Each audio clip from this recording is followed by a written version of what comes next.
Thank you, everyone. It's an absolute privilege to talk to Matt Tifft today, who's a brain tumor survivor, an advocate, a NASCAR team owner, and just, a big supporter of the ABTA.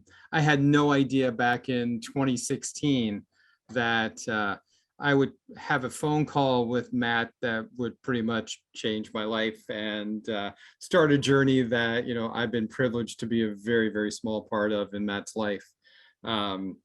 So I will let him tell a little bit more about the story of us talking and what has happened during his comments, but I will tell you that it's been a privilege for me to be part of that. And his story is both inspiring and down to earth, filled with a lot of hope and a lot of insight for people who are going through any kind of challenge, whether it's a brain tumor or anything else. So Matt, you were diagnosed really early on in your life at the age of 19 with an anaplastic astrocytoma. When you got that news, being so young, what did you think? What did you feel? How did you react to it? Well, first, thank you everybody from the ABTA for having me. Michael, thank you. I remember, through the course of events that I'll go from today, giving me the call when I was in the very early stages of recovery from my craniotomy. And so, going through the process of having a brain tumor, it can be very scary. And one of the biggest things is looking for that support and comfort. So for myself, being a NASCAR driver, you kind of wear this fire suit of, it's like a superhero cape. You don't think anybody or anything can touch you. And so I was involved in a wreck at the Talladega Super Speedway. And so in that crash, I actually didn't have anything going on that I thought with my brain. I had an injury to my lower back, had a bulging disc, and it eventually led me in early 2016 when I had some symptoms going on of a lot of very heavy light sensitivity, extreme migraines, a lot of very, very powerful, kind of a very sudden onset schizophrenia that was not, diagnosed, but just schizophrenia symptoms. And all this was really making me question what's going on, why is this happening? And I didn't understand it. So I went to the NASCAR doctor for, it was the Carolina Neurosurgery and Spine Associates. And so they checked out my spine and they looked, in there, they saw what was happening with my spine. And I explained the things going on. And because of my profession, I thought maybe it was concussions from all the hits I'd had. And so the doctor said, Matt, would you like to stay in the MRI 15 minutes longer? And I said, sure, let's go and figure this thing out. And because of that decision to just sit there, in an MRI for 15 more minutes, which can be a scary thing. Luckily, I was a driver and, I wasn't claustrophobic, but for a lot of people, that's a daunting task. And did it and came back with the scans. And in my right frontal lobe, there was a mass inside there. They didn't know exactly what it was. And so they brought it to their brain tumor board. And from there, they decided that it'd be best to pull me out of racing. And that was really, really tough. But from there, we kind of got to the next steps of what we do. And the next step from there was to try and set up a biopsy. And that's a really tough thing. And it can induce a lot of fear in anyone, especially not someone who's 19 years old. What were your fears? What were you thinking and feeling and worried about, when you got the diagnosis and what you felt? I'll be honest. I got the idea that I might have a brain tumor from watching the show Grey's Anatomy.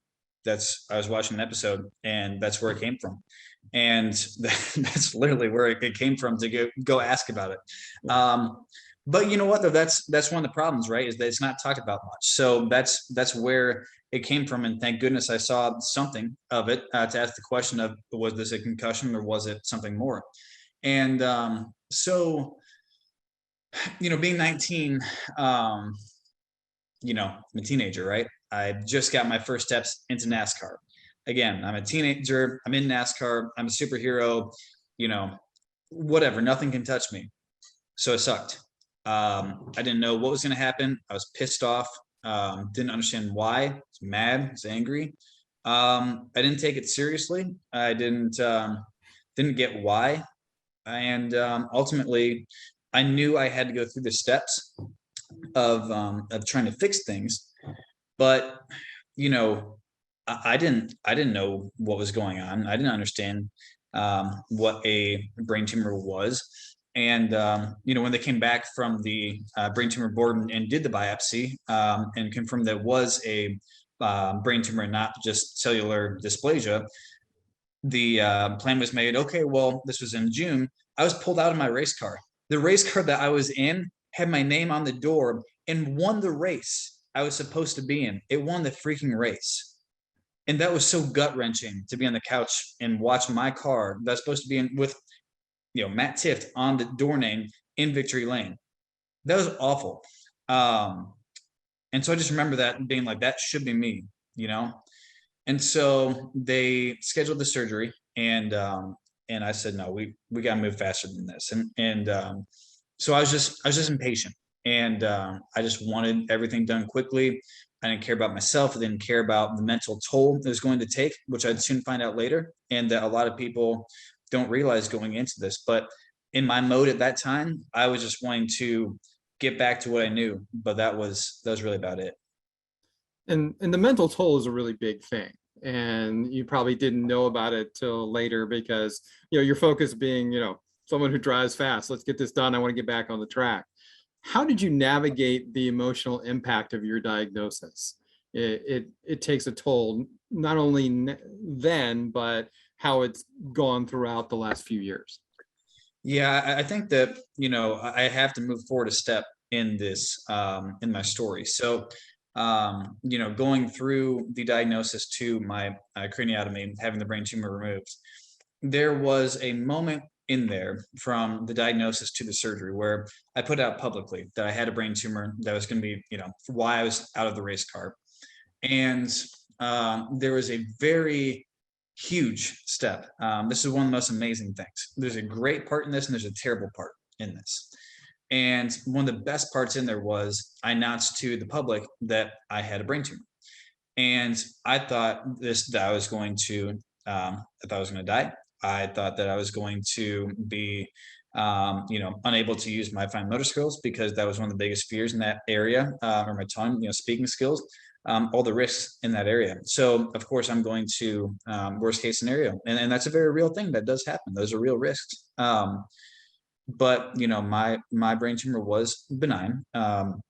Was very fortunate with that. I did lose my step grandmother to a brain tumor, and she, I saw what happened to her, and a lot of the care that she did not have going through her entire experience. But I put it out on Twitter, and that was one of the best things that happened because I saw so much love and support, and the outpour of it, and the stories that came through. And just the people that reached out to me of, hey, this happened to my brother, myself, my sister, my mom, whatever it might be, of them having cancer or a stage 4 tumor or an astrocytoma like me, or or a glioma or a glioblastoma, whatever it might be. There's so many people that reached out to where I realized that I was not alone. And I think that's one of the biggest things about the American Brain Tumor Association has been showing that we're not alone in this. And I couldn't find answers on the internet that I wanted to find. I couldn't WebMD all this stuff. I found a lot of things on the ABTA's website that started to help me out. And as much as I love you guys, I'm not trying to just pat you guys on the back. I mean, that was truly what happened. Was I tried to find as much info as I could. Between that and the community, all of a sudden, I felt like I could make it through. And so I started doing some live updates of videos, and you can look back, and I literally, if I can't find a picture of my brain scan on my phone, I just go and Google it because I put it out that day. So, I try to be as transparent as I could to go then help people, to show that they weren't alone going through their own process. It no longer became about my process. It was trying to be more productive about other people's situation and what they're going to go through. So, I said there's going to be bad sides of this, right? So my part that I struggled with was I got through the brain surgery, which we can go into more too later. But um, one of the biggest things afterwards was, the post care and the follow ups to it. One of the things I realized and why I really wanted to get involved and try to see if there was more ways to help, and this was right around the time that you called, Michael, was I went um, into one of the doctor's offices. I was told I would never drive a race car again. I was told that I would have to go undergo radiation and chemo, even though it was a successful surgery. I was told that I would never, well, definitely never drive a race car again, but then never drive a street car. I was told that I'd have to choose what I wanted to do with my life, that I'd be limited, that I wouldn't be able to have a job, that I would have to go on disability. And so I think that what I realized in that, years after was that from the doctor's side of things, there were some folks that were put in such a small box. This is what brain tumors patients are. The really just that's very small thinking that put everybody in this box. That's not everybody's story. That's not everybody's thinking about just that stigma of brain tumors are bad in this one small thing. Brain tumors are terrible. Brain tumors are awful, but there should be options. There should be more belief and thoughts and research that go into it. And so that's where I think Mike and I, we started talking, and you got on the horn with me and told me about the ABTA and the mission to go ahead and try and find more ways to advance treatments and research and patient outreach and all this stuff. And it's like, wow, this is something that I want to see happen. And I guess that's kind of how I got involved with you guys at that point. Yeah, and you were very out front, especially on Twitter, where you would show your scar and you would pretty much be out front about everything. You can still see it. And I mean, that is a huge thing, because most people would want to hide that or cover it, but you were very out front about that. And I feel like that's because you wanted to destigmatize the brain surgery process. So talk a little bit about your brain surgery experience and what happened. Yeah, I think the brain surgery itself went very smoothly, luckily. I don't remember much, but no, I mean, honestly, a serious look at this was that morning. I remember being terrified. But then as I got to the hospital here in Charlotte, it was formerly called the Carolina main campus, the clinic here now, Atrium Health. I remember going down to the main hospital here and just wondering, what would life look like tonight? Again, my car that I was supposed to be driving was racing that night in Daytona. And so it's just another weird, realization of like what my life was and what is right now. And so I put out a picture, once I got there, and when I got into the hospital, I was in good spirits. I had the outreach of the support of the community. Again, the NASCAR fans were amazing. The brain tumor community was amazing. And I put out a picture of some stupid vacuum hose against my head. And I think I woke up, and I remember the time on the timestamp in the ICU, waking up, it being 7:31:08. And my car, the 18 car, was being driven by David Reagan. I don't remember much, but I remember them, waking me up and asked me if I knew who I was and where I was, all that. And I'm just looking up and like, hey, my car's in the lead. And then I did a video that I don't remember at all the next morning of saying, again, just being myself, of it feels like somebody, stuck a knife in my head or something like that. So that was all, my goofy self, right? But then there's a big change when you get home. It's a very, very different time when you do get back and you kind of you hit reality a bit. So I think there's a big change from the actual surgery to that. And Dr. Asher, he did a fantastic job, did a great job getting everything out before it became cancerous and everything was successful. But definitely a big change between that, and that was all great and happy. And of course, that was a great success of a surgery. But post-op, lots of things changed, and my life was very much changed after that. And tell me a little more about those changes, and let our audience kind of understand your journey after that to, and we'll talk about getting back to racing and after that. One of the biggest things was, I think it's the second day after the surgery. And I realized that, I didn't know it, but I realized I hadn't smelled things in 6 or 7 years. I can go to a food court and tell you a Subway from a Taco Bell, right?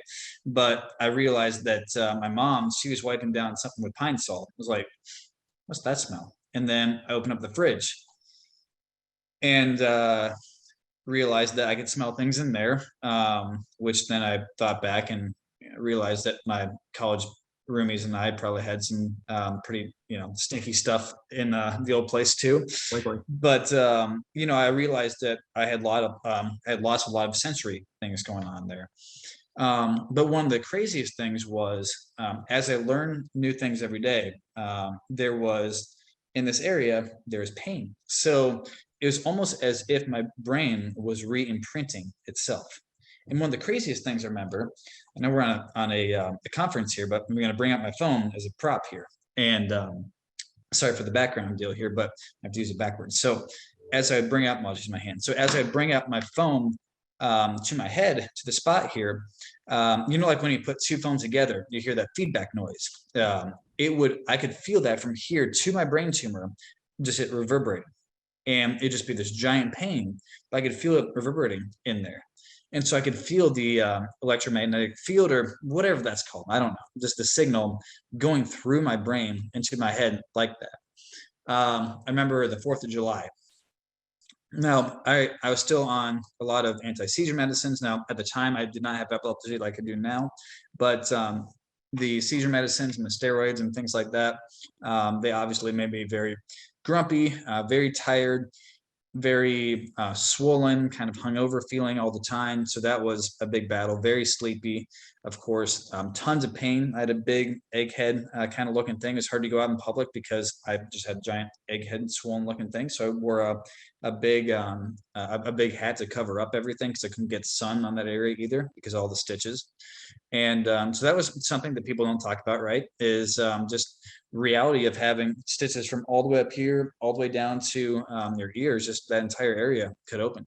So that was definitely a big part. But then I remember going to Firebirds, a restaurant, and forks and knives clinking was just this amazing revelation of a sound. It was like I never heard it before. It was just this clink and chomp and just whatever that was. My brain was just like, what is this? Like, what's going on?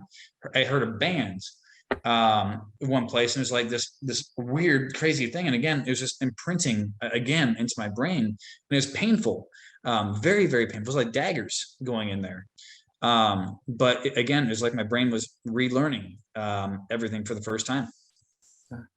So talking about relearning, let's talk about your journey back into the car, because, being a NASCAR driver, that's probably like your number one thought of saying, when can I get back in there? So, you were told before your diagnosis that, by someone that you weren't ever going to do it. But, I can't imagine that was something you were accepting by any stretch of the imagination. So talk about when you woke up after your surgery and you're starting out in your career, you want to get back to it. What was that journey like? Probably about the most motivated I've been, other than submitting. It was like when you wake up at 11:30 at night and you realize you got an essay due at midnight. That was me. It was full on thrash of how can I get physically prepared, mentally prepared? What steps do I need to do? I was calling NASCAR trying to, there's no protocol, right? There's absolutely nothing to do by the book. I'm making up the book. So I had to do all kinds of EEGs, all kinds of things that I had to go and create, to go and convince NASCAR, and working with tons of doctors, of course, not just all me, but this is doctors working with me. And so went to Duke University to go work with a neurologist there. And so what they had me do is basically go with the FAA, what they went for their guidelines to get their pilots in the air, to use for that, because they thought if a commercial pilot could go put somebody in the air, that could put me safely back on a racetrack with other drivers. So NASCAR thought, okay, this is fair.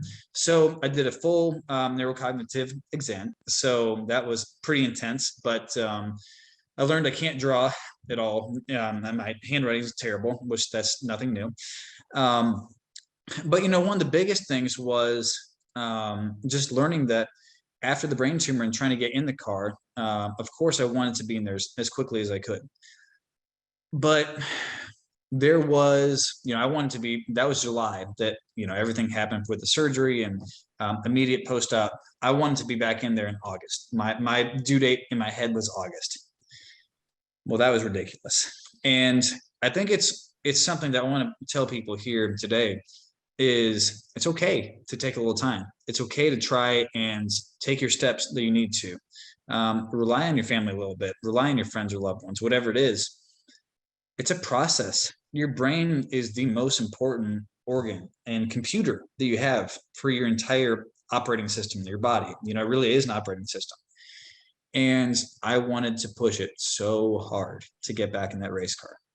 And because of that, I think I probably nearly pushed myself too hard before I even got in a race car to go practice or test. I remember I was almost there.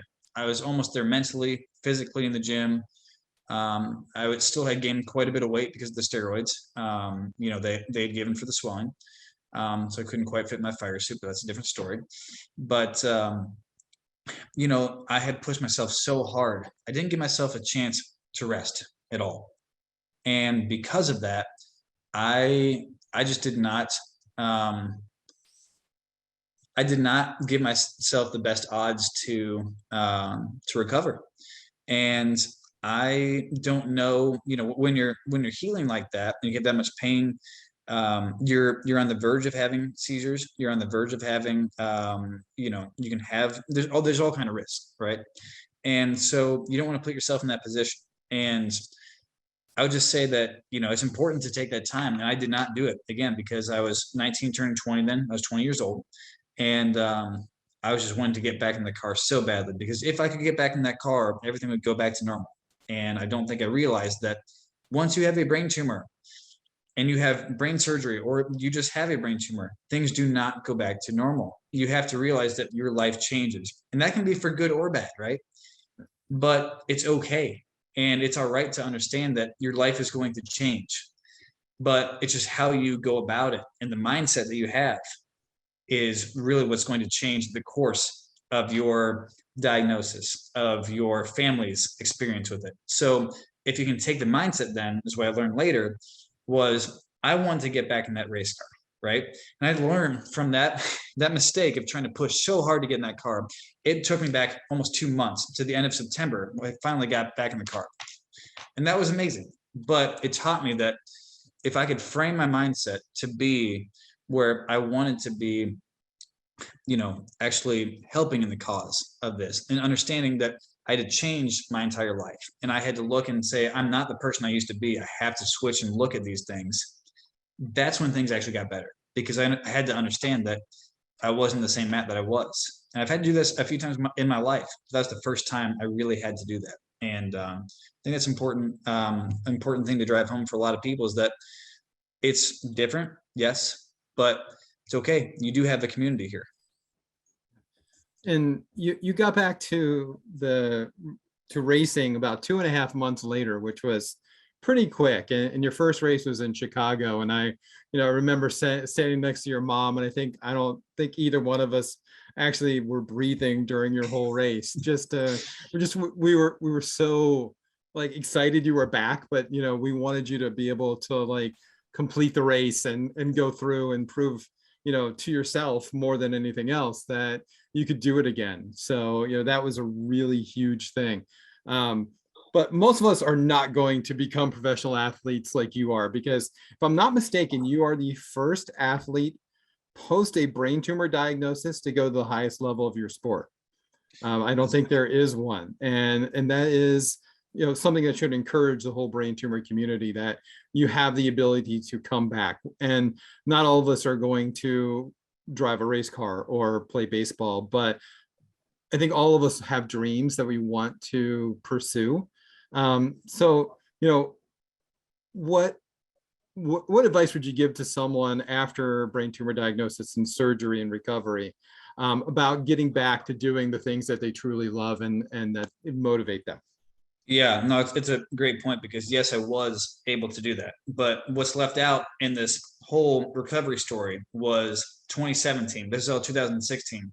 2017 was awful. It took me 2/3 of the year until I saw a sports psychologist to get my mind back on track.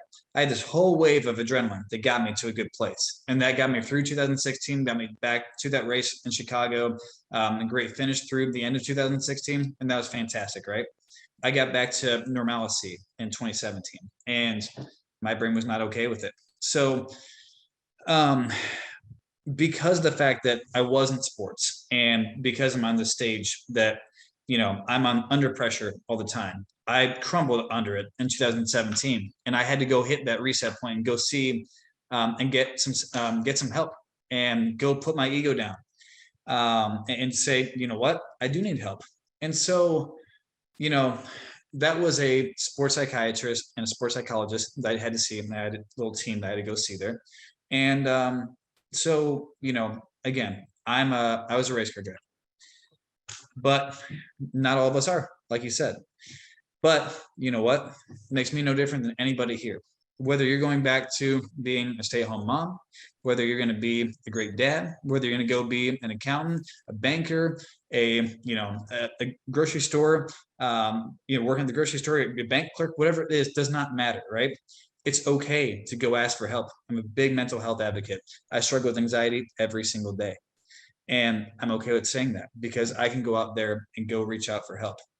Brain tumors and mental health is so important to be able to go and ask somebody, go ask a friend. Michael, you and I talk, right? Yeah, Because we've both been through a lot of things related to brain tumors. This is a community. This is something that we share, that we are all involved with. And even if you have, an experience that is your own that you can't relate to, it's okay to go talk to somebody, whether it's a therapist or a friend or whatever that is. Don't be scared to go do it. It's all right. And so I think that's a big thing, is coming back to life after a brain tumor. Is, again, your life is going to shift, it's going to change, but it's how you perceive it. If you take the route of, my life is over, I'm going to be doom and gloom, and everything's gone, well, it's not going to go very well for you. But if you can take the path of, I can still make it day to day, right? Maybe it's not perfect. Maybe you still have challenges. Maybe there's things that are going to, still go on.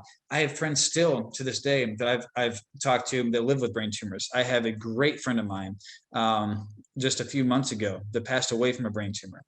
Brain tumors are awful. They truly are. We need to find more cures for brain tumors. There's absolutely no doubt about it. That's why I don't stop fighting for, finding more cures and treatments and research for them. But from an individual level, it's okay for yourself to say, you know what, from a day-to-day perspective, let me see how I can go help myself get through today. And then have your loved ones say, you know what, we can help you too. Go and take a look at that perspective and say, you know what, it's going to be all right. And I think talking to this community, we all understand. There's no judgment.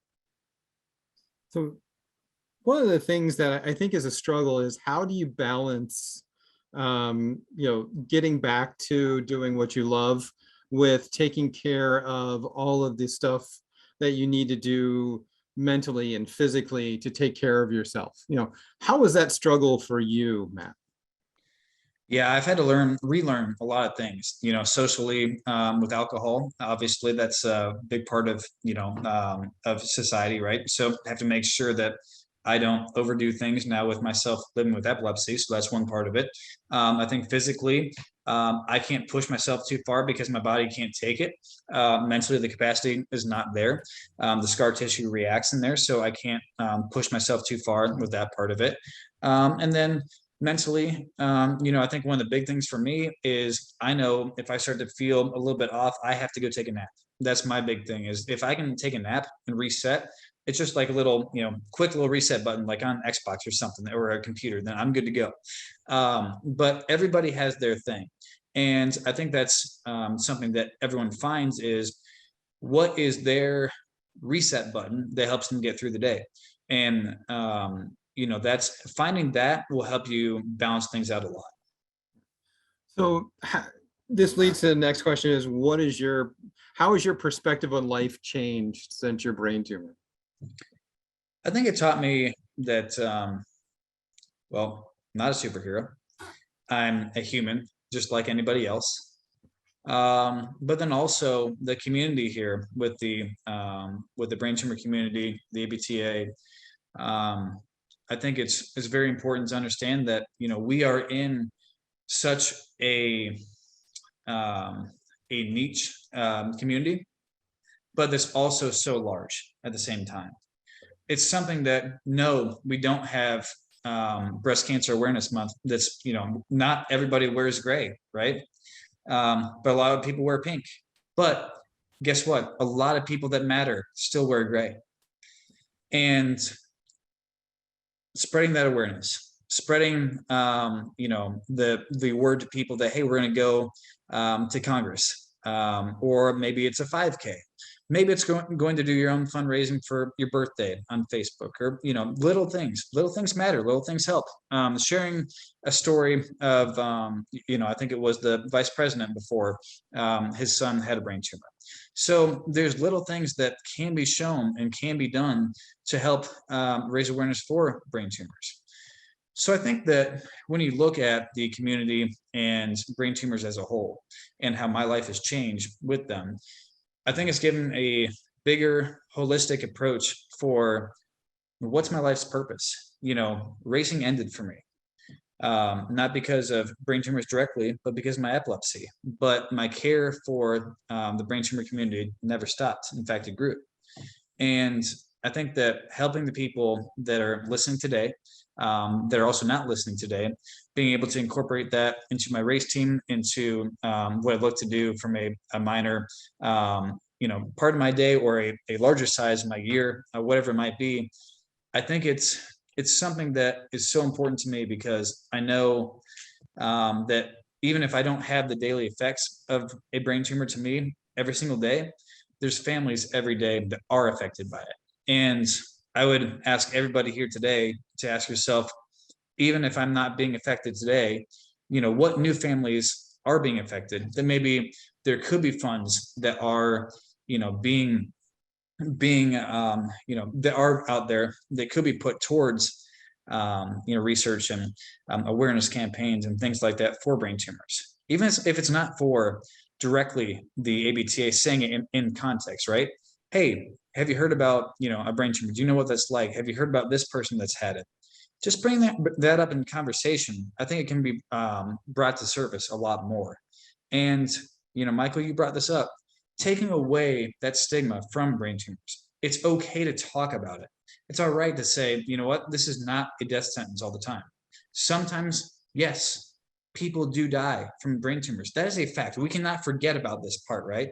But there are also brain tumor survivors. This group cannot be forgotten. And the survivors cannot forget about the people who are lost. So the entirety of the group has to work together to go find something that goes and ultimately stomps out brain tumors. So we have time for one more question, and then this is kind of an important one. Just recently, you became the youngest owner in NASCAR history. You and BJ McLeod are now the co-owners of Team Live Past Motorsports, and you were named for one of Forbes 30 under 30 for this year, which is a great honor for you. What are your hopes and dreams for the future? One of the coolest things about the 30 under 30 honor was the fact that they mentioned the brain tumor and epilepsy challenges in there. So they recognized what has happened, right? So the panelists there actually went back and saw what has happened. So I think for the future, obviously with the race team, I have my own, competitive spirit that still lives within me. I always like this quote. It's from Kobe Bryant. It says, "Are you the same animal but a different beast?" So that's me from racing, but now into the boardroom. But then when I look at, just from a larger sense of trying to grow the race team, of course, but then trying to, keep on growing the campaigns that we do with ABTA. I'm now working with the Epilepsy Foundation as well. So lots of neuro things I got going on that I'm trying to work on projects with, and trying to raise awareness on both. So we've had some really cool ABTA cars we put out there. Would love to do some more local events. Hopefully we can do this next year now that COVID things have gotten a bit easier. So I got to get myself back in shape. So maybe we can do a 5K here in Charlotte, where I live, which would be awesome. But, I think just continue to raise awareness. And I love stopping and seeing people at the racetrack that come up to me and talk about brain tumors. Still one of my favorite things that happens from time to time. That's amazing. And, thank you for using your platform to bring awareness to the brain tumor community, because, the more we talk about it, the more we destigmatize the process of having a brain tumor. I mean, it's, one of those things that we should be talking about. We should be making people aware of, and how important that it is. So thank you so much today for sharing, your story with us, and, giving everyone else a little window into what I've been fortunate enough to see for the last 6 years or so. Thank you so much, Michael. Thank you to everybody on the panel, and thank you for everybody who's listened in. And please just keep on spreading the awareness for brain tumors. And thank you for listening to my story. Thanks, Matt. Thank you so much, Michael and Matt. And Matt, we thank you for your openness and sharing the challenges that you've gone through, and just being an advocate for the brain tumor community. It's evident that you have not allowed a diagnosis of a brain tumor deter you from living your most fullest life. So your story truly inspires all of us here today, and I know will continue to bring hope to others in the brain tumor community. So thank you so much for your vulnerability and willingness and support of ABTA. And thank you, Michael, for your relationship with Matt. It was really cool to have you to share with us today and discuss Matt's story. So thank you both so much.